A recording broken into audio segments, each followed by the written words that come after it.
I'm Abigail Fox, and before coming to Grace, I grew up in the church and I went every week, but I never really felt like I connected and I belonged there. It was just an hour that I spent every week. I went and I left. But in January of 2017, I lost my mom, and for about 3 weeks we had stopped going to church. And it was probably the lowest point of my life, and I felt really alone, and it was just a very dark time of my life. And our neighbors saw that we were hurting, and they invited us here to Grace, and it just changed my life for the better. The moment I walked through the doors at Grace, I felt a sense of calmness, and it was so joyful being welcomed by the people at the doors, just seeing their smiling faces. It hit home at a time in my life that I really needed it.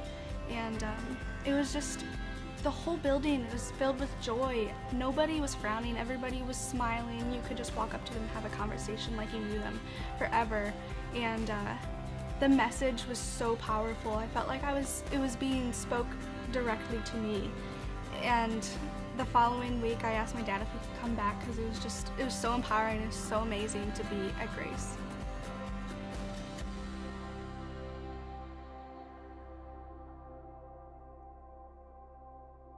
About a month after attending Grace, I felt a tug on my heart, and I realized that I really needed to evaluate my soul and just understand what Christ did for me. And eventually I accepted him into my heart, and just the realization of what he did for me, and that God would send his son to die for me, to save me from my sins so that I might be with him. It's truly amazing to have experienced that. Since I accepted Christ in 2017, I was baptized that fall. In 2018, I got to attend the Kalahari retreat for the first time.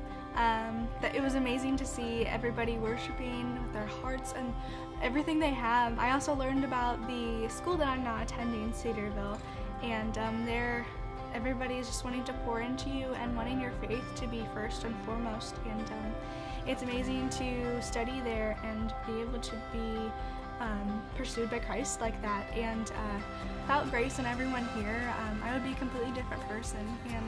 And it doesn't matter how far you are or how long it takes you to get back to him. It just matters that you do, and that you accept him into your heart. And I just want everyone to have the joy of the Lord that I do in my life, because I accepted him into my heart.